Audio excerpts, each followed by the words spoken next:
अल्लाह ताला के फ़ज़ल व एहसान के साथ और उसके ख़ास फ़ज़ल के साथ हमने अपनी ज़िंदगी में रमज़ानुल मुबारक के महीने को पाया। वो रमज़ान के जिसमें मोमिन का हर अमल साले इबादत बन जाता है, इसलिए कि मोमिन अगर सोए तो वो ये सोच कर सोता है कि उठकर मैंने सारी करनी है, तो उसका सोना भी इबादत। और जब वो सारी कर लेता है तो फिर वो सोचता है मैंने नमाज के लिए घर से निकलना है, तो वो भी इबादत। और जब वो नमाज पढ़कर वापस आता है तो वो अपने काम काज के लिए निकलना चाहता है, अगरचे वो कहीं नौकरी करता हो, मज़दूरी करता हो, कारोबार करता हो, किसी भी काम के लिए, किसी भी रिज़्क़ कमाने की नीयत से घर से निकलता है, तो वो नीयत ये होती है कि शाम को लाकर अपने बच्चों को अफ्तारी करवानी है, तो उसका घर से निकलना भी इबादत। उसके हर काम में जल्दी या ताख़ीर करना ये भी इबादत। तो रमज़ान वो महीना है जिसके अंदर अल्लाह ताला ने मोमिन के हर अमल साले को इबादत बना दिया है। और अल्लाह के फ़ज़ल से हमने रमज़ान को पाया।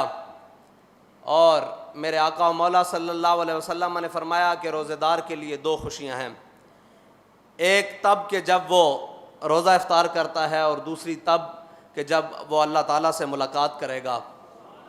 और इसी रमज़ान के महीने में एक साल कबल उन लोगों को दो खुशियाँ इकट्ठी मिली कि जिन्होंने रोज़ा भी रखा हुआ था और इफ्तारी भी अपने रब के यहाँ की और अपने रब की ज़ियारत की। तो जिनके लिए दो खुशियाँ अल्लाह ताला ने इकट्ठी की, और वह अपने ज़ख्मों पे हाथ रखे हुए अपने बहते हुए खून से जब रब की बारगाह में हाज़िर हुए होंगे, तो रब की रहमत ने भी जोश मारा होगा और रब के जलाल ने भी जोश मारा होगा कि कोई बात नहीं मेरे बंदो, तुम इस हाल में अपने नबी की इज़्ज़त पर पहरा देते मेरी बारगाह में आ गए हो, तो मैं बड़ा जलाल वाला हूँ, मैं ये सिला रखूँगा नहीं अपने पास, दुनिया में भी दूँगा जो तुम्हारे ख़िलाफ़ खड़े रहे, और आखिरत में उनका अंजाम तो वल्लाहु अज़ीज़ुन ज़ुंतिक़ाम होगा। और हमने अपनी आँखों से फिर वो दिन देख लिए कि कलअदम करने वाले आज खुद कलअदम हो गए।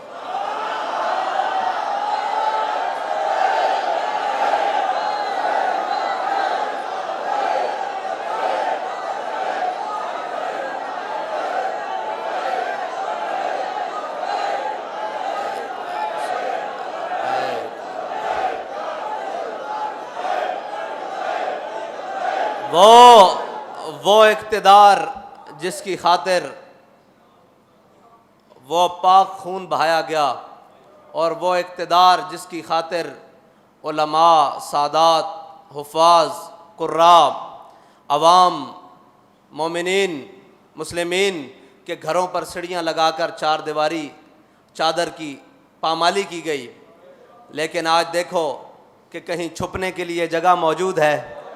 जिस इक़्तिदार की खातिर तुमने ये सब कुछ किया था, वो इक़्तिदार तुम्हारे गले पड़ रहा है और तुम उतार रहे हो। हाय उस ज़ूद पशेमा का पशेमा होना। ये रमज़ान का महीना है, हम इंतकाम की बात नहीं करते, लेकिन अल्लाह ने जो कुरान में लफ्ज़ इस्तेमाल किया है ना, वो इंतकाम का है। मसला ये है, हम इंतकाम की बात नहीं करते। हम कहते हैं कि कोई बात नहीं, ये जो कुछ हम पर हुआ ये हुजूर के नाम पर हुआ, लेकिन रब कुरान में इंतकाम का लफ्ज़ इस्तेमाल कर रहा है। हम तर्जमा तो करते हैं कि अल्लाह की खुफिया तदबीरें, और इधर भी रब ने फरमाया वल्लाहु अज़ीज़ुन ज़ुंतिक़ाम, अल्लाह बेहतरीन इंतकाम लेने वाला है। साबित कदमी बेहतरीन इंतकाम है, और हुजूर के दीन पर खड़े हो जाना ये बेहतरीन इंतकाम है। और वो जो शहादत का रुतबा पाकर रब की बारगाह में पेश हो गए, अभी तो ये दिन देखा है हमने, अभी तो जिस दिन आप अदालत बैसी वो दिन बाकी है, और उस दिन के लिए इंशाअल्लाह हमने अपना ईमान सलामत लेकर वहाँ तक जाना है।